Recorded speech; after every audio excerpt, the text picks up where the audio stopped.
মুসলমান ভাইরা আমার, এবার যখন জমজম কূপ খনন করণে মতভেদ দেখা দিল, যখন মতনৈক্য তৈরি হয়ে গেল, বিভেদ সৃষ্টি হয়ে গেল, এমন সময় সিদ্ধান্ত হলো, আরবের ভিতরে একজন দামি মহিলা ছিল, সেই মহিলার বিশেষজ্ঞ জ্ঞান ছিল অনেক বেশি, বিভিন্ন বিষয়ে মানুষকে সুন্দর পরামর্শ দিত এবং সমস্যায় পড়লে তার সমাধান দিতে এমন একজন মহিলার কাছে সবাই চিন্তা করলো, তাহলে এই মহিলার কাছে চলো, তিনি যেই সিদ্ধান্ত নেবেন আমরা সবাই তার সিদ্ধান্ত অনুযায়ী আমরা তার সিদ্ধান্ত মেনে নেব। এমন মুহূর্তে আব্দুল মুত্তালিব সহ তার গোত্রের লোকেরা যখন সেই মহিলার দিকে যাবেন, মহিলাই কাজের ফয়সালা দিবেন, এমন সময় রাস্তার ভিতরে হঠাৎ করে মক্কার একটু দূরে চলে গেছেন, যাওয়ার পথে রাস্তার ভিতরে ঘটনাক্রমে দেখা গেল কোনো না কোনো নিদর্শন আল্লাহ পাক তাদেরকে দেখায় দিয়েছেন। দেখানোর পরে সবাই চিন্তা করল, না না না, এই কাজে আমরা কেউ অংশগ্রহণ করতে পারবো না, যেহেতু আল্লাহ পাক রব্বুল আলামিন আব্দুল মুত্তালিবকে নির্দেশ দিয়েছেন, সুতরাং এই কাজ আব্দুল মুত্তালিব একাই জমজম কূপ খনন করবে। আল্লাহু আকবার বলে না, এর ভিতরে আর কোনো দ্বন্দ্ব নাই, কোনো মতভেদ নাই, বরং আব্দুল মুত্তালিব একাই জমজম কূপ খনন করবেন। সুবহানাল্লাহ বলেন। এভাবে জমজম খনন করা হলো। জমজম কূপ খনন করার পরে ওই সময় তখন আব্দুল মুত্তালিব একটা মান্নত করলেন। কি করলেন বলেন তো? মান্নত করলেন, সেটি হলো, আমাকে যদি আমার রব 10টা পুত্র সন্তান দান করে। কয়টা বলেন তো? 10টা যদি পুত্র সন্তান দান করে, তাহলে একজনকে আল্লাহর জন্য আমি কুরবানি করব। সুবহানাল্লাহ। আর এক বর্ণনা আসছে, একজনকে আমি কাবা ঘরে খাদেম হিসেবে আমি আল্লাহর জন্য দিয়ে দিব। মুসলমান ভাইরা আমার, যখন মান্নাত করলেন একজন সন্তানকে আমি আল্লাহর জন্য কোরবানি করব, যদি 10 জন সন্তান হয়, তারা যখন বুঝবান হবে, বুঝবান হওয়ার পরে যখন তারা শক্তিশালী হবে, ভালো মন্দ বুঝবে, নিজেকে রক্ষা করার মতো শক্তি যখন তাদের হবে, আমার 10 জন সন্তানের ভিতর থেকে একজন সন্তানকে আল্লাহ পাকের জন্য কোরবানি করব। সুবহানাল্লাহ। এই জন্য আমার নবী মাঝে মাঝে বলতো, আমি 2 জবিহুল্লাহর পিতা। আল্লাহু আকবার বলেন। আমি 2 জবিহুল্লাহর পিতা, অর্থাৎ একজন হলেন পয়গম্বর ইসমাঈল আলাইহিস সালাতু সালাম, আর একজন নবীজির জন্মদাতা পিতা আব্দুল্লাহ। 2 জবিহুল্লাহর সন্তানকে মুহাম্মাদুর রাসূলুল্লাহ বলেন সাল্লাল্লাহু আলাইহি ওয়াসাল্লাম। এই জন্য 10 জন সন্তানের ভিতর থেকে একজন সন্তান যাকে খুব বেশি মহব্বত করত, বড় আদরের ছিল, তিনি নবীজির পিতা, তার নাম কি? আব্দুল্লাহ। বলেন নবীজির পিতার নাম কি?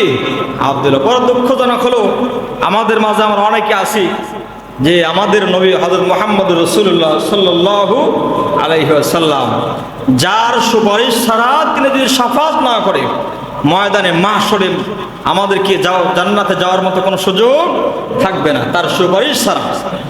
অথচ সেই নবীর বংশ পরিচয় আমরা জানি না, আছে না নাই? আমাদের মাঝে অনেকে আছে, যদি প্রশ্ন করা হয় নবীজির দাদার নাম কি, নবীজির দাদির নাম কি, এভাবে যদি বলা হয় তাহলে পারবে না। কিন্তু আলহামদুলিল্লাহ উলামা কেরাম পারবে। শুধু এতটুকু নয়, বরং আমাদের নবী থেকে আদম আলাইহিস সালাম পর্যন্ত বংশ পরস্পর এটা কোন পর্যন্ত গিয়ে পৌঁছে, আদম আলাইহিস সালাম পর্যন্ত সিরিয়াল অনুযায়ী বলতে পারবেন। আল্লাহু আকবার। নবীজির বংশের এই যে পরস্পর, এটা 3 ভাগে বিভক্ত করা হয়েছে। কারণ কয় ভাগে? 3 ভাগে।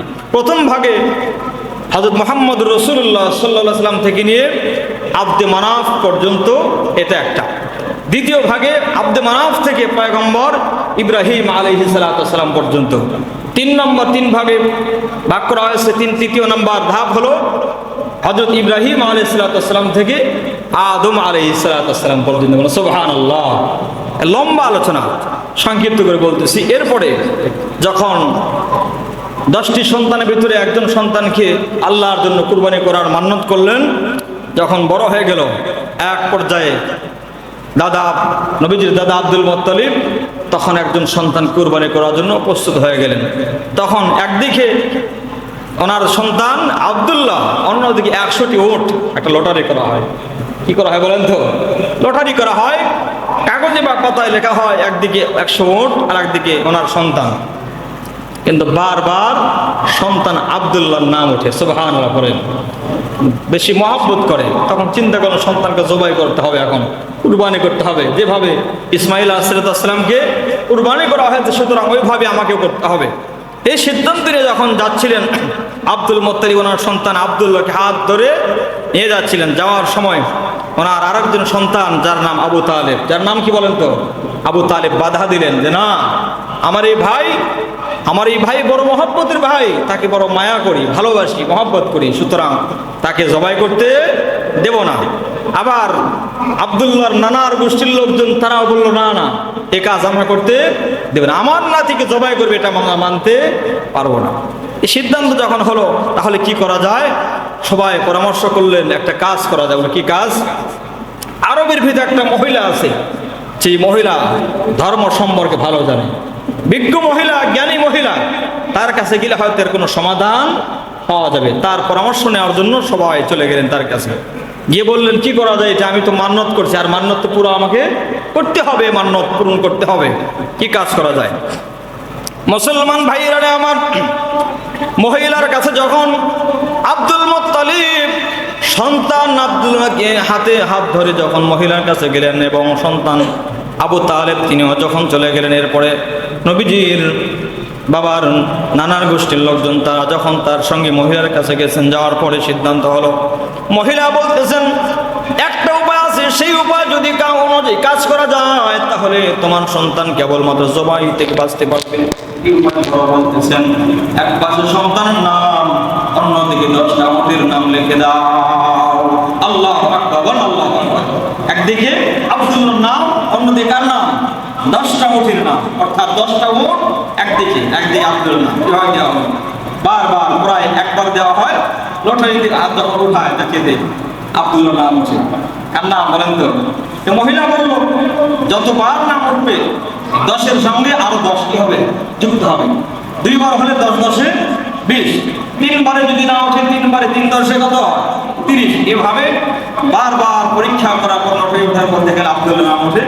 তবে 10 বারের বেলায় দেখা গেল আব্দুল্লাহর নাম নয়, উটের নাম। আল্লাহু আকবার বলেন। মহিলা ডাক দিয়ে বলল ঠিক আছে, এখন একটা কাজ করো, সেটি হলো 100টি উট তুমি কি করো? কুরবানি করে দাও, জবাই করে দাও, তাহলে মান্যত কি হয়ে যাবে? আদায় হয়ে যাবে। এভাবে মান্যতটা কি করেছেন? পূরণ করেছেন। এটা হলো নবী আলাইহিস সালামের পিতা, যে মকবুল মানুষ, আল্লাহ তাআলার কাছে তার গ্রহণযোগ্যতা ছিল। কারণ ওই বংশে যে মহানবী মুহাম্মদ রাসূলুল্লাহ সাল্লাল্লাহু আলাইহি ওয়াসাল্লামের আগমন ঘটবে, এজন্যই আল্লাহ পাক রব্বুল আলামিন মহামানবের ঘরে মহানবী সাল্লাল্লাহু আলাইহি ওয়াসাল্লামের কি করেছেন? আগমন ঘটাইছেন। আল্লাহু আকবার বলেন, আল্লাহু আকবার। শুধু তাই নয়, বরং দেখলাম নবীজির জন্মের পূর্বে বহুত ঘটনা ঘটেছে। এর ভিতরে একটি আসহাবে ফিল, এর একমাত্র মাঝে কি আসহাবে ফিলের যে ঘটনা, হতে ওরা কাফের, তাদের যে ঘটনা সেটা ঘটেছে মহানবী সাল্লাল্লাহু আলাইহি ওয়াসাল্লামের আগমনের 50 থেকে 55 দিন আগে। বলেন 50 থেকে 55 দিন পূর্বে যে ঘটনার বিবরণ আল্লাহ পাক স্বয়ং তিনি সূরা ফিলের ভিতরে নিয়ে আসছেন, সূরা ফিলের ভিতরে নিয়ে আসছেন। মুসলমান ভাইরা রে আমার, আমার পয়গম্বর মুহাম্মদুর রাসূলুল্লাহ সাল্লাল্লাহু আলাইহি ওয়াসাল্লাম আগমনের 50 থেকে 55 দিন পূর্বে আসহাবে ফিলের ঘটনা ঘটেছে। এজন্য বলতেছিলাম আল্লাহ পাক রব্বুল আলামিনের বান্দা মুহাম্মদুর রাসূলুল্লাহ সাল্লাল্লাহু আলাইহি ওয়াসাল্লামের আগমনের 50 থেকে 55 দিন পূর্বে আবরাহা সাবা হাবশী, তিনি লাজ্জার সম্রাট হাবশার পক্ষ থেকে একজন নিয়মিত গভর্নর, ইয়ামেনের গভর্নর। কোন জায়গার বলেন তো? ইয়ামেনের গভর্নর ছিল। তখন গভর্নর থাকা অবস্থায় তখন আরববাসীরা যখন হজ পালন করার জন্য কাবা ঘরে যায়, এরপরে গোটা পৃথিবী থেকে মানুষ যখন হজ পালন করার জন্য কাবার দিকে ছুটলো, তখন তারা চিন্তা করলো মানুষকে কিভাবে হজ থেকে বিরত রাখা যায়, হজ থেকে বিরত রাখা যায়। বর্তমান সময়ে অনেক মানুষ যারা দাবি করে মুসলমান, অথচ তারাও বলে যে হজ করলে দেশের টাকা কি হয়? ক্ষতি হয়। নাউজুবিল্লাহ বলে না যে এমন মানুষ আছে না নাই? আবার তারাও দাবি করে আমি মুসলমান। তাহলে কেমন মুসলমান চিন্তা করা যায়? কেমন মুসলমান যে হজ করলে দেশের টাকা কি হয়? ক্ষতি হয়। এই হলো আমাদের অবস্থা। বাংলাদেশ তো এমন একটা দেশ, যে দেশে হিন্দু, বৌদ্ধ, খ্রিস্টান তারা বড় শান্তিতে আছে, কিন্তু কোরআনে কথা যারা বলে বরং তারাই অশান্তিতে আছে। কথা বলেন ঠিক কিনা? এই একমাত্র কোরআনের সঠিক কথা বলে এখন জেল হয়, জুলুম হয়, রাজাকারের ট্যাগ লাগে, খোদাদ্রোহী, এ দেশ বিরোধী কত কথা বলে আমাদেরকে। বলে কি বলে না বলেন তো? অনেকে আছে বলছে, এর আগেও বলছি বহুবার, যে তারা দেশ বিরোধী। যারা কোরআনের কথা বলে, মানে অন্যায় যারা করে, অন্যায়ের প্রতিবাদ করলেই দেশ বিরোধী হয় না। কথা বলেন ঠিক কিনা? এই হলো অবস্থা।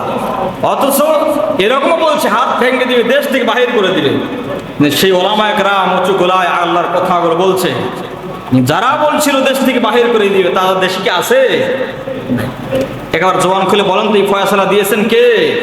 আল্লাহ। বড় এই জন্য ইসলামের বিরুদ্ধে, ওলামায়ে কেরামের বিরুদ্ধে যারাই কথা বলে, এই কণ্ঠকেই মানুষকে আল্লাহ পাক একদম দাবিয়ে দেয়। আল্লাহু আকবার বলেন।